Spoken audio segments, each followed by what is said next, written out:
Hello base, আসসালামু আলাইকুম রহমতুল্লাহি বরকাতু। কলিজা ছিঁড়া মরণবান, কলিজা ছিঁড়া মরণবান। তো শত্রুকে আপনি এমন এই মরণবানটি প্রয়োগ করলে এমন অবস্থা হবে যার কলিজার মানে বেদনায় ছটফট করতে করতে সে মৃত্যুবরণ করবে। সে কলিজার বেদনায় ছটফট করতে করতে মৃত্যুবরণ করবে। এটা সরাসরি কলিজার ওপরে ইফেক্ট পড়বে, কলিজা ছিঁড়া মরণবান। তো আপনারা অনেকে বলেন যে কলিজা ছিঁড়া মরণবানটা দিলে মানুষজন কি বুঝতে পারবে কি না যে তাকে বান মারা হয়েছে। তো সেসব ভাই ও বন্ধুদের প্রশ্নের উত্তরে আমি বলবো যে না, আপনি যে তাকে বানটা মেরেছেন এটা কেউ কোনো রকমভাবে বুঝতে পারবে না। আপনি নির্ভয়ে কাজটি করতে পারবেন। ওই যখন কলিজার ব্যথায় ছটফট করবে, ওই যদি হাজারো ডাক্তারের কাছে যায়, হাজারো কবিরাজের কাছে যায়, তাও কেউ তাকে ভালো করতে পারবে না। এটা 100% গ্যারান্টিযুক্ত কাজ। তো এটা সরাসরি কলিজার ওপরে ইফেক্ট পড়বে, জিনটা সরাসরি কলিজায় আঘাত করবে এবং তাকে আস্তে আস্তে মৃত্যুবরণ করবে, মৃত্যুতে পরিণত করবে। তো অনেক ভাই ও বন্ধুরা আছেন যারা শত্রু যারা অতিষ্ঠ হয়ে গেছেন, শত্রু আপনাকে বাঁচতে দিচ্ছে না, বিভিন্ন পদে আপনাকে আটকিয়ে দিচ্ছে, আপনাকে জ্বালাতন করতেছে, আপনার অত্যাচার করতেছে, বাসা থেকে বেরোতে পারছেন না, মানুষকে মুখ দেখাতে পারছেন না, দেওয়ালে পিঠ ঠেকে গেছে। এমন অবস্থায় এই মরণ মাটি প্রয়োগ করতে পারবেন, 100% সফলতার সহিত আপনার কাজটা হবে। এটা সম্পূর্ণরূপে কুফরি কাজ, দেখে শুনে তারপরে কাজ করবেন। কোনো রকম ভুল ত্রুটি করার চেষ্টা করবেন না। একটু 19-20 হলে কিন্তু হিতে বিপরীত হওয়ার সম্ভাবনা রয়ে যায়। একটু 19-20 হলে কিন্তু আপনার নিজের ক্ষতি হয়ে যেতে পারে। অতএব পুরো ভিডিও দেখবেন, জানবেন, শুনবেন, বুঝবেন, তারপর আপনি কাজে অগ্রসর হবেন। তার আগে কাজ করবেন না। আর যাদের বয়স কম, 20 বছরের নিচে যাদের বয়স, তারা এগুলো কাজ করবেন না। 20 বছরের নিচে হলে এগুলো কাজ হয় না। তন্ত্রমন্ত্র জগতের কাজ 20 বছরের নিচে যদি বয়স হয়ে থাকে তাহলে কাজ হয় না। তো বন্ধুগণ, শত্রু কাছে থাক দূরে থাক, পৃথিবীর শেষ প্রান্তে থাক, যেখানে যে অবস্থায় থাক না কোনো, কাজ 100% হবে। তো আপনি এটা চিন্তা করেন না শত্রু দূরে আছে কাজ হবে কি হবে না। আগে এগুলো কাজ পৃথিবীর শেষ প্রান্তে থাকলেও কাজ হবে, সমস্যা নাই, পৃথিবীর মধ্যে থাকলেই হবে।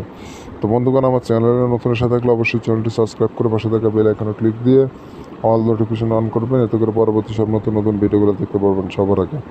আমি বান বশীকরণ থেকে শুরু করে জেন পরের সাথে টোটকা তদ্বির প্রতিদিন একটা করে ভিডিও আপনাদের মাঝে উপহার দিয়ে থাকি। তন্ত্রমন্ত্র, কালো জাদুর যত সব ব্ল্যাক ম্যাজিকের ভিডিও আছে, সমস্ত কিছু এই ভিডিও চ্যানেলে আপলোড করি। আপনারা এগুলো জানতে শিখতে চাইলে চ্যানেলটি সাবস্ক্রাইব করে রাখবেন। জীবনে চলার পথে কিন্তু এগুলো ভিডিওর প্রয়োজন আছে ভাই। সব কিছুর জ্ঞান রাখা, সব কিছুর অভিজ্ঞতা রাখা, এটা প্রত্যেকটা মানুষের দায়িত্ব। কখন কোনটা প্রয়োজন পড়ে যায় এটা বলা যায় না। তো যাই হোক বন্ধুগণ, আপনি যে শত্রুকে বানটা মারবেন, তো ওই শত্রুর আপনার নাম জানতে হবে, ওর পিতার নামটা আপনাকে জানতে হবে। ওর নাম, ওর পিতার নামটা আপনাকে জানতে হবে। একটা সাদা কাগজের উপরে সম্পূর্ণ নকশাটা আপনাকে লিখতে হবে। একটা সাদা কাগজ সংগ্রহ করবেন, কাগজের উপরে পাক পবিত্র থেকে আপনি অঙ্কন করবেন। কোনো রকম অপবিত্র অবস্থায় নকশা অঙ্কন করবেন না। একটা স্কেল নেবেন, স্কেল নিয়ে আপনি নকশা অঙ্কন করবেন। দাগ টেনে সুন্দর করে কুশি টেনে আপনি নকশা অঙ্কন করবেন। এটা পাকিস্তানি নকশা, এটা সম্পূর্ণরূপে পাকিস্তানি একটি নকশা। আপনি সব কিছু আটঘাট বেঁধে আপনি নকশা অঙ্কন করবেন। এটা শুক্রবার রাত 10টার পর অঙ্কন করবেন। শুক্রবার দিনে রাত 10টার পর অঙ্কন করবেন। নকশা লেখা অবস্থায় কারোর সাথে কথা বলবেন না। নকশা লেখা অবস্থায় কারোর সাথে কোনো রকম কথা বলবেন না। নিজের মন অন্যদিকে ঘোরাবেন না। অন্য কোনো বিষয় চিন্তা করতে করতে নকশা অঙ্কন করবেন না, এতে করে কাজ হবে না। আশা করি বুঝতে পেরেছেন। তো এভাবে করে সম্পূর্ণ নকশা আপনাকে লিখতে হবে। তো নকশা লেখা হয়ে গেলে নকশার নিচে আপনাকে নাম দিতে হবে। নকশা লেখা হয়ে গেলে নকশার নিচে প্রথমে শত্রুর নাম এবং তার পিতার নাম এবং তার মায়ের নাম দিবেন। শত্রুর নাম, পিতার নাম, মায়ের নাম নকশার নিচে দিয়ে দেবেন। তো এইভাবে করে নকশা অঙ্কন করে ফেলতে হবে আপনাকে। তো যে কাগজের উপরে নকশাটা লিখবেন, কাগজটা যেন পাক পবিত্র থাকে, কোনো রকম নোংরা আবর্জনা যেন কাগজে না ভরে থাকে। ফ্রেশ চকচক সাদা কাগজের উপরে লাল কালি দিয়ে নকশাটা অঙ্কন করে ফেলতে হবে। তো নকশা অঙ্কন করা হয়ে গেলে আপনি নকশা আগুনে পোড়ায় ফেলবেন। এই নকশাটা আগুনে পোড়ায় ফেলবেন, মোমবাতির আগুনে পোড়ায় ফেলবেন।